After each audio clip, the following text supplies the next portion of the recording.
vanishingly few trans girls competing in high schools anywhere. Even if there were more, trans kids, like all kids, vary in athletic ability, and there is no evidence they pose any threat to safety or fairness. A woke comedian just tried to gaslight us on the trans debate, but JK Rowling set him straight real quick.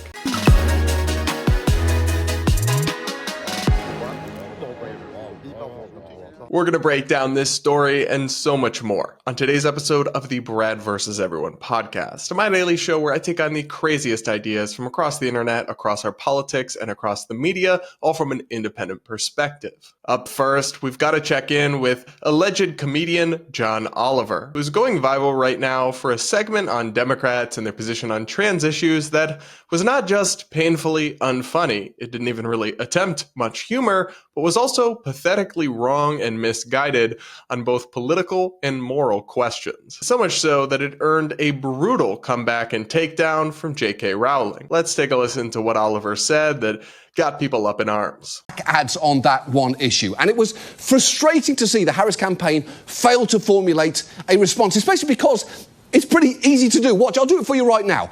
As we've discussed before, there are vanishingly few trans girls competing in high schools anywhere. Even if there were more, trans kids, like all kids, vary in athletic ability, and there is no evidence they pose any threat to safety or fairness. It is very weird for you to be so focused on this subject. And finally, if you genuinely want to address the biggest concern for most girls who play high school sports, you'd be less worried about this and more about the creepy assistant volleyball coach who keeps liking their posts on fucking Instagram. I think the bit at the end there was the part of it that was supposed to pass as a joke, I guess. But yeah, they don't really do comedy anymore on these late night shows. They just pursue clapter, making bold political statements and having their woke audiences clap for them, which, if you ask me, is not really what a comedian is supposed to do. These folks are essentially just progressive pundits masquerading as people who tell jokes. Anyway, there's a reason that the trans-related ads against Harris from the Trump campaign and his allies were particularly effective this past election cycle. And that's not because people are stupid and this isn't a real issue, but because the Democratic Party and the progressive media's position on these issues is incredibly radical and out of touch with most Americans. For example, the Trump campaign's most effective ad was the one where they reminded people that Kamala Harris supported taxpayer-funded sex change surgeries for prisoners and illegal immigrants in detention, a real position she actually took that is absolutely crazy to most people, even those of us who are fine with people, adults at least, getting those surgeries, assuming they pay for it themselves and not force taxpayers to. The Biden-Harris administration also closely tied itself to the defense of allowing kids to make irreversible medical transitions. And yes, to allowing biological males to compete in women's sports. And despite John Oliver's gaslighting, it's not a non-issue. In fact, a UN report found that female athletes have lost nearly 900 medals to male rivals competing against them in women's sporting categories. That's actually a big deal. Of course, I agree that this issue is not the end of the world. It's not as important as preventing nuclear war or the state of the economy or a border crisis or some other things, but it resonates with people because it's absurd. Because Democrats and progressives, at least some of them, the John Olivers of the world, are denying reality. They're ignoring the realities of basic biology. They're telling us, they're looking us in the eye and telling us the sky is green. That's why it resonates with people. John Oliver, and you just don't get it. A bunch of interesting voices pushed back on this take online, including the trans woman and Democratic strategist Brianna Wu. She wrote, "Respectfully, I literally need men like I am John Oliver to stop speaking for trans women. We don't need to play in sports. We need a healthcare system run by clinicians and not activists. We need to be employed without transphobes trying to get us fired for existing. This is a losing fight that affects almost no one." I agree with the thrust of the point being made here, although I will say that trans athletes would still be allowed to compete in sports under our envisioned policies just according to their biological sex, not necessarily their gender identity, at least as applied to trans women who are biological males and want to compete in women's sports. Personally, I've never really had an issue with trans men who are biological females wanting to compete in men's sports because they're only putting themselves at a disadvantage. But despite John Oliver's gaslighting, there is a clear and obvious difference between males and females, especially after puberty, that reflects itself in sports and makes, in many sports, males competing alongside females unsafe and, yes, unfair. It's strange to see people who obviously are intelligent, like John Oliver, denying reality and embracing this pseudoscientific trend where it's almost like they're swearing their allegiance to an ideology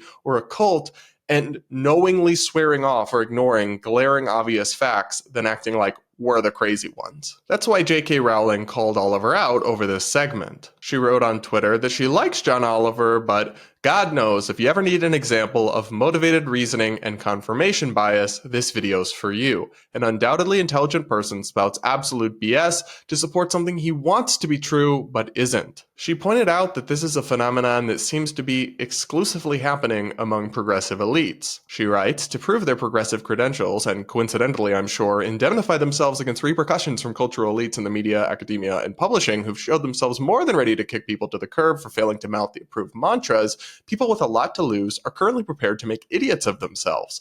They'll stare unabashedly into a camera and insist that their audience's eyeballs are incapable of seeing what's plain as day.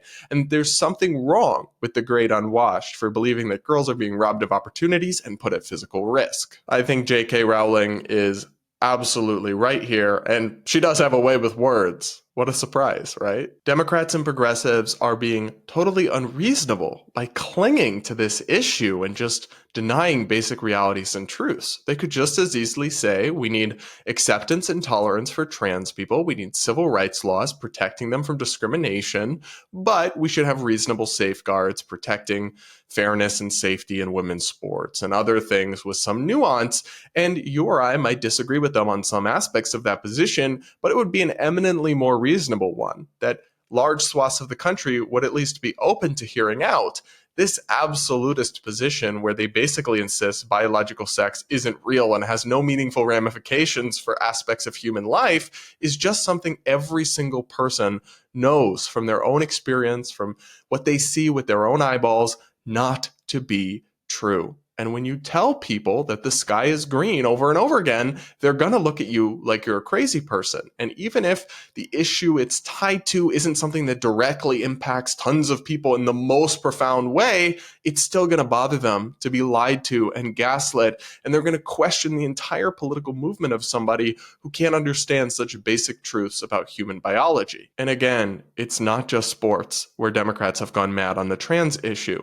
They all support, almost all elected Democrats, support legislation called the Equality Act that would quite literally redefine sex under federal law to mean not your biology, but your self-identification. Their party is ideologically and politically committed to the complete erasure and denial of biological sex. That is an unhinged position and a losing position. And if progressives like John Oliver had any sense at all, they would be encouraging Democrats to ditch that view, not doubling down on it, defending it, and insulting the American people's intelligence. But that's just my take. What do you guys think? Let me know in the comments below. And do hit that like button and make sure you're subscribed while you're at it. Plus, remember guys, I pick a few comments to respond to on every episode, and if you leave your comment with a super chat or a super thanks, I'll definitely respond to it on tomorrow's show. And now we're gonna get to a crazy viral TikTok where this woman has a really nasty message for women who voted for Trump. But first, a quick message from today's sponsor. Today I'm gonna show you how to use pumpkin spice pronouns in sentences, so let's go! I can realize it.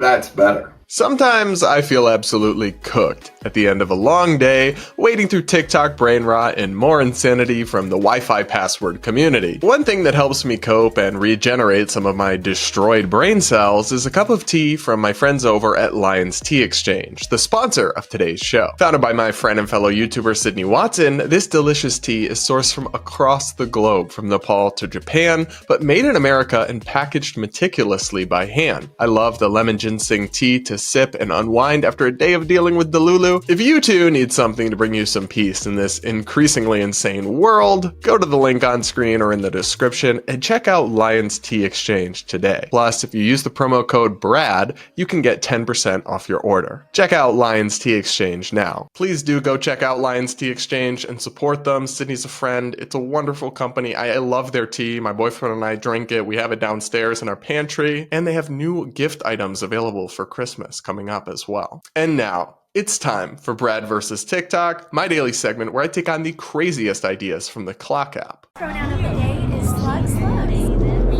Today, this viral TikTok has a nasty and unhinged message for women who support Trump. Let's take a listen.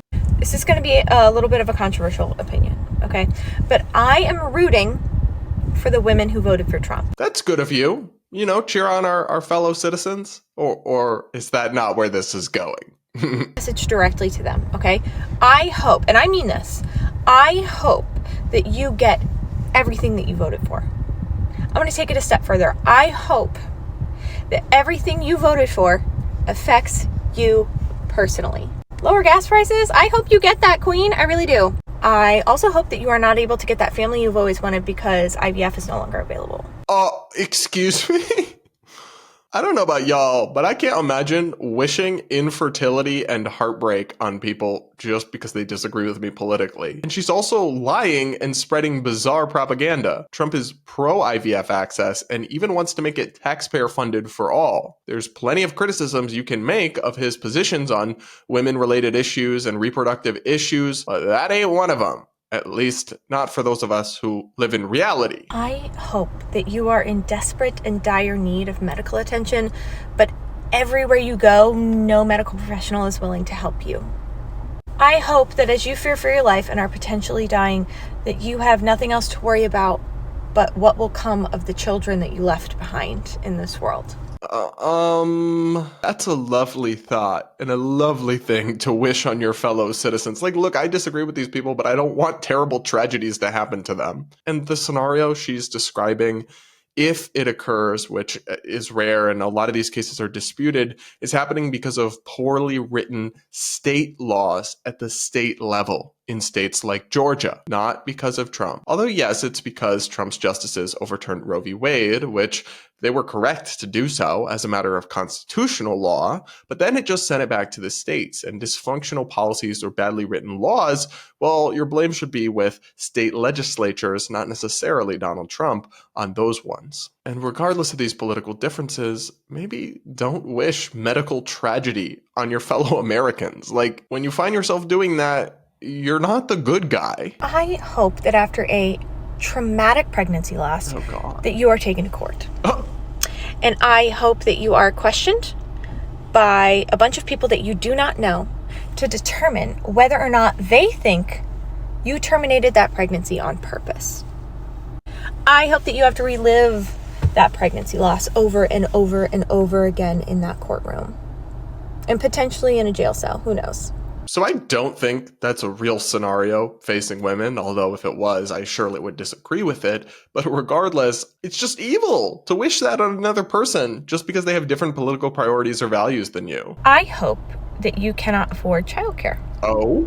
I hope that you have to give up every career aspiration you've ever had, every hobby, anything you've ever liked, and sacrifice it in order to stay home with your children. How feminist of you, wishing that upon your fellow women. But what is she talking about? Trump gonna make childcare more expensive? Baby girl, childcare is the most expensive in poorly run liberal cities that have extremely high minimum wage laws and all sorts of regulations that make childcare expensive and onerously so. It's not a Trump issue. Trump is a deeply flawed person and a flawed political candidate as well, but some of these people seem incapable of understanding the world around them as anything other than Trump's fault in all situations and circumstances, which is just deranged. I hope that this takes such a toll on your family and your financial status, because living off of one income, if that, is already difficult enough, but you can't find any resources to help because you voted to end welfare.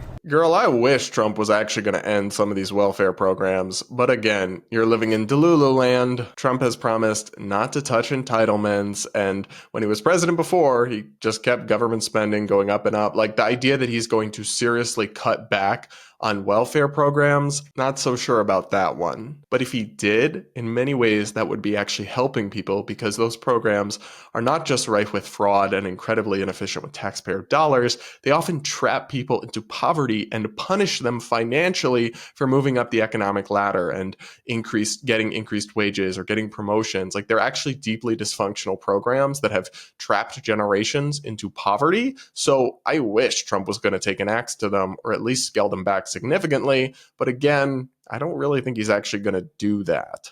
I hope that when your children come of school age, that you send them off to school and you do nothing but sit all day and wonder if they're ever going to come home. Well, that's disturbing. Now you're wishing harm on people's children, or at least the fear of harm. And clearly this is a reference to school shootings or whatever, which, again, are incredibly statistically rare. Even in America, even in 2024, the odds of your child being shot in school are infinitesimally tiny. But are we pretending that school shootings only happen when Republicans are president, or that Democrats have some magical bill that would make them stop? Because that's completely delusional and untethered from reality. Tons of mass shootings and school shootings have happened while Biden and Harris have been in power, just like many happened while Trump was in power. It's a societal sickness and problem, not something that ebbs and flows with political parties. And regardless, there is literally no political disagreement that could make me wish school shootings on other people or even the fear of them. That's disgusting. And something in your heart is not working correctly if you actually lack any degree of empathy or sympathy for even the children of the people who disagree with you politically. I hope they come home hungry. Because like I said, you don't have a job. You still have to do childcare because you can't afford childcare and you don't have welfare. And God knows you're not getting free school lunches. Okay. So now you're wishing on children that they starve, but you're the progressive, open-minded, tolerant, loving one. Excuse me? And again, this doesn't make any sense. Nobody, not Republicans or Democrats or independents, is trying to get rid of free school lunches for the needy, for people who can't afford them. Democrats have tried to push that all schools should give free lunch to all students, no matter how rich their parents are, which some Republicans, myself included, disagree with. Like, I support giving them to people who can't afford lunches, but otherwise, you should pay for your own kid's lunch. Like, if you're making hundreds of thousands of dollars a year, your neighbor making $50K shouldn't be on the hook for paying for your kid's food. That's not responsible. It's not how a responsible society works. But no one, and I mean no one, is trying to take away free or reduced school lunches from the actual needy. You just made that up. Once again, you are shadow boxing within imaginary Republican Party and Republican voters that doesn't exist, so you can demonize your fellow citizens and complete the mental gymnastics in your head required to somehow morally justify wishing such ill and such evil onto other people, including even their children. But once again, the problem is you. And I hope they come home and they treat you like dog shit. I really do. Because in school, one thing that they used to teach was empathy. Now that's some woke shit, so they don't do that anymore. Just because people don't want their kids learning about a gazillion gender identities or whatever, like all the woke nonsense, doesn't mean we're going to abolish programs that teach kids not to bully people or to show empathy or whatever. But also, and I know this is an alien concept to many liberals and Democrats, parents are actually able to teach their kids values and good behavior on their own. And not everybody needs or wants the government to parent their children for them. Okay. And all they know from what you voted for, from what the school teaches, from what their dad says, from what anybody says, that no matter how different you think you are from other women in this country, at the end of the day, you are just a woman. Okay? And women are not deserving of respect. You taught them that. You taught them that because you elected a sexist, racist, homophobic, rapist to office over a qualified woman.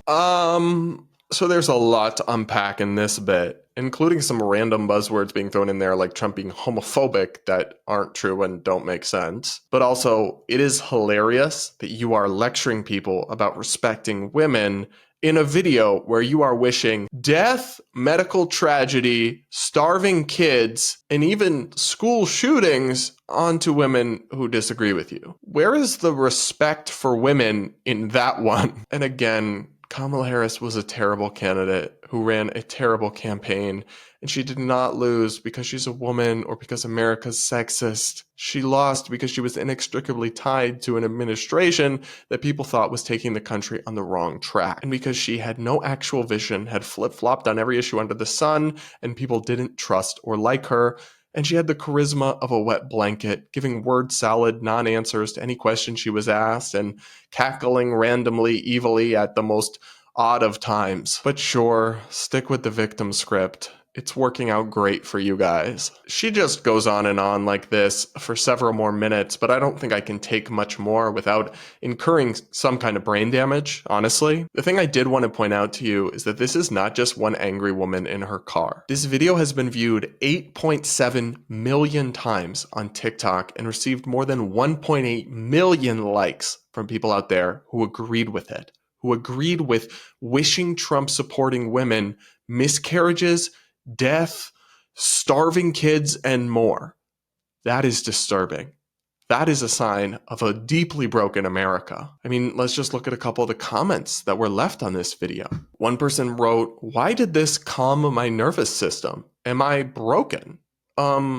Yes. Another person said, "It's like they watched The Handmaid's Tale and thought, that's nice, we should do that." And that comment received nearly 19,000 likes. I mean, you've got nearly 20,000 people liking a comment and actually believing that Trump's America is going to be like The Handmaid's Tale, even though he was already president once and nothing remotely of the sort ever happened. That's a level of detachment and derangement that I don't know how to fix. Another person wrote, "This is the female rage vibe that I'm here for." And that comment got 143,000 likes. Brought to you by the same people who don't know what a female is.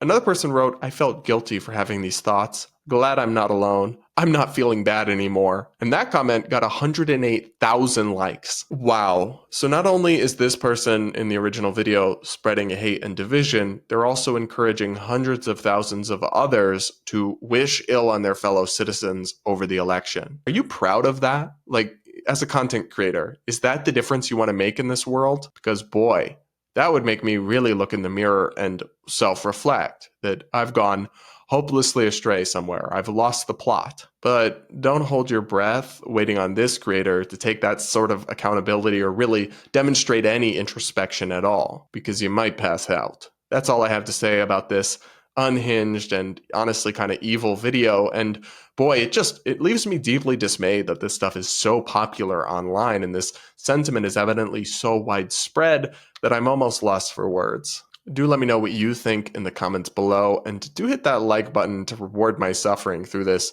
sheer toxicity. And now we got to talk about politics, because Trump just confirmed one of his most radical immigration ideas, and people are concerned. A Truth Social post that Trump put out late Monday night was him responding to somebody who reported, "Good news. Reports are that the incoming real Donald Trump administration is prepared to declare a national emergency and will use military assets to reverse the Biden invasion through a mass deportation program."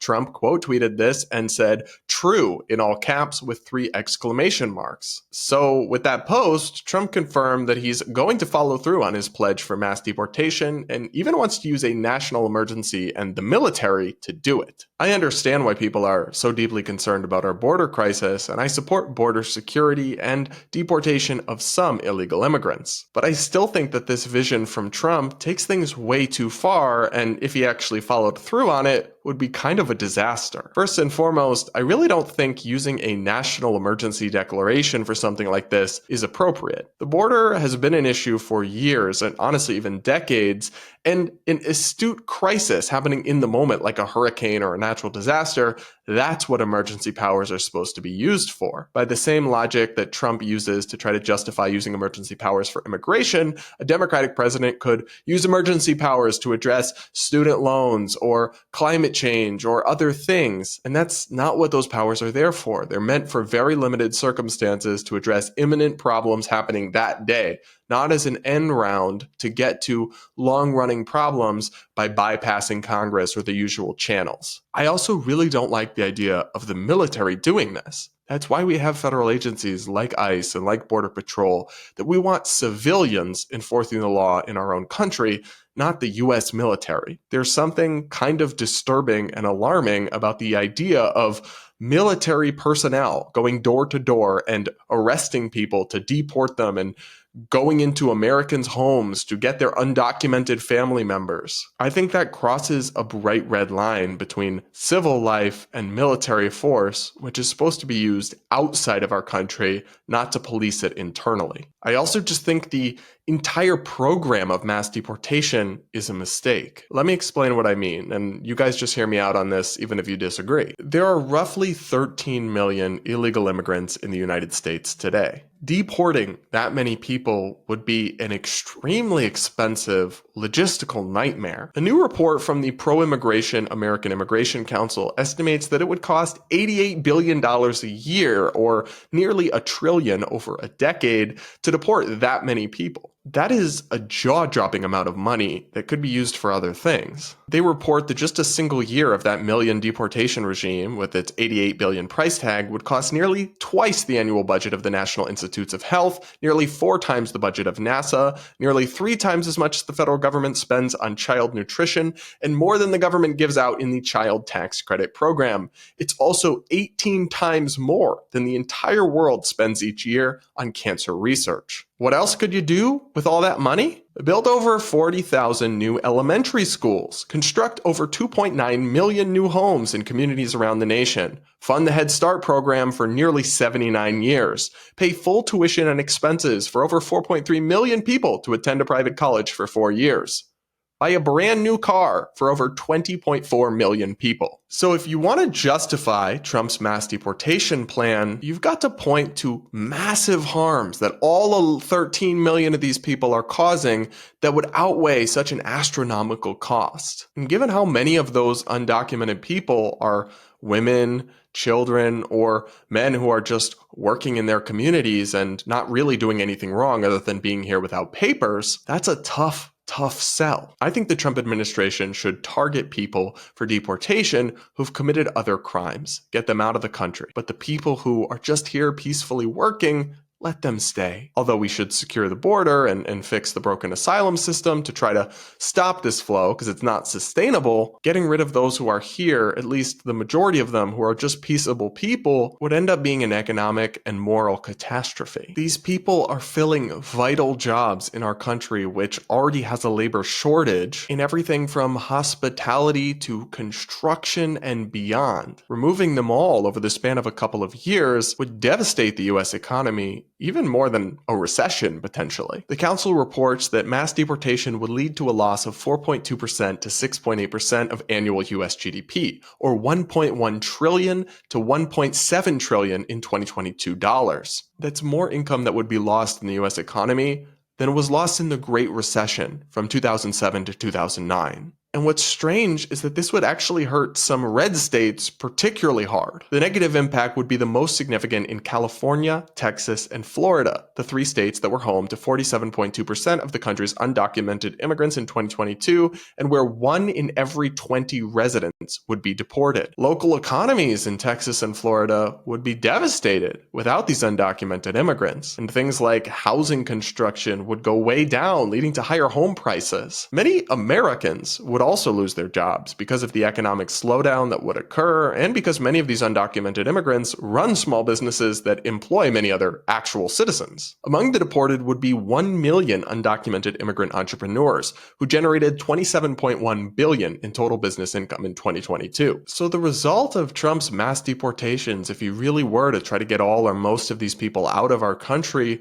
would not be a booming economy like we saw in his first term, when he did targeted deportations deportations, not mass deportations. It would actually be an economic nightmare, worse for many Americans. There's also a moral dimension of this. It would honestly just be wrong to rip apart millions of families. But that's what mass deportation would entail, because a lot of these undocumented immigrants have family members who are citizens. Maybe they came to this country illegally, but their kids, for example, that rely on them, that they take care of, are born here and are US citizens. If you deport their mom and dad, you're going to force those kids into what? The foster system? As the council reports, deporting undocumented immigrants would separate 4 million mixed status families, affecting 8.5 million US citizens with undocumented family members, 51.1 million of whom are US citizen children. It would slash the incomes of their households by an average 62.7%, or $51,000 per year. There's no way to do mass deportation without separating countless parents from their children and tearing apart families, including American citizens. I don't understand how that's pro-family or pro-life or in line with any of the other values that many Trump-supporting conservatives say they support. I understand that if you look at polling, mass deportation is very popular, but I think a lot of people haven't thought through what it would truly entail or the impact it would have on the American economy. That's why I don't support this, and I hope Trump does something much more scaled back when he's actually in office. What do you guys think? If you disagree with me, I do want to hear from you, so let me know in the comments below. And now I'll wrap up today's show by reading a few of your comments from recent episodes. One person writes, "The longer I listen, the more I learn and the more I like. Thanks, Brad." Well, thank you for tuning in and for your support and your donation. And guys, I just want you to hear me out with open eyes and open ears. And I appreciate your time and your open-mindedness and making this show possible. Another person says, "Nobody's freaking out more than women on the left. Nobody's going to be unaliving themselves because crazy woke men or women won't sleep with them. I call that a win." Yeah, I do think some of the TikTok people who are doing sex strikes may be overestimating how damaging that will be to their fellow citizens. Another person says, "To all men, especially white straight men who became biggest target for all the wrong reasons, not all women are like this. I wish you all just good things to happen, and I wish women like the one in this video gets her karma. But other than that, normal women don't hate men. You are all worthy, you're all loved, no matter your race or sexuality. Don't forget, my men, stay strong and love you all. Of course, there are bad men, just like there are bad women, but we can't judge them all by their gender or skin color, which should just be common sense. Just wanted to make it clear, love you and love all the good people here." This is a great message, and yeah, it's crazy to me that now we're somehow like countercultural, at least in these online spaces, for saying it's bad to condemn people because of their sex or judge individuals on the basis of like collective membership in some demographic group. Like, I thought we all agreed on that in like the 20th century. Another person says, "Maybe I'm a conspiracy theorist, but I believe TikTok is promoting divisive leftist extremism by weaponizing their community guidelines to allow people like Melanin Maven to spread her hate while banning your fairly moderate stance. TikTok is a Chinese company, essentially under a dictatorship, who has banned the app internally. Who actually knows how involved the Chinese government is within the platform. It would be a clever way to sow division to create civil unrest and weaken a country from within. No arms needed." Yeah, I mean, I'm skeptical that the Chinese government is that involved in TikTok's operations, but if their goal was to make Americans dumber or divide our country, their app is doing the trick, for sure. Another person says, "Definitely agree that it's demented to wish death upon people for simply having a difference of political opinion. I was curious, though, about your thoughts on when people wish death on people who are objectively evil, like Vladimir Putin, Kim Jong-un, or the leaders of Hamas. I've heard many people say that they hope Putin dies ASAP." Yeah, I do think that's different, right? Wishing harm upon someone just because of disagreement is fundamentally different than wishing that someone dies because they are a murderer and have killed other people. That's just believing in justice. That's not the same thing as wanting people to die because they disagree with you. I think you can support one, but not the other, for sure. Another person says, "The View was once a great show. It seems that once Barbara Walters became ill with dementia, they just threw everything she created out the window. I also used to love Whoopi and everything she did. Now I think I will stick to the stuff she did prior to becoming brain rotted." If a bakery says they can't do something because of equipment, that is the end of it. The thing is, also, the women of The View are not journalists. She should have just been happy she got the baked goods without making it political. Yeah, I don't know why she thought that story was going to end well for her or make her look good, but boy, she has been proven wrong. All right, everybody, that's it for this episode of the Brad vs. Everyone podcast. Thank you so much for tuning in. Please do make sure you're subscribed if you aren't yet. Do hit that like button before you go, and do comment with your thoughts. I do take the time to read the comments, and I pick a few to respond to in every episode. Plus, if you leave your comment with a super chat or a super thanks, I'll definitely respond to it on tomorrow's show. And with that, we'll talk again tomorrow.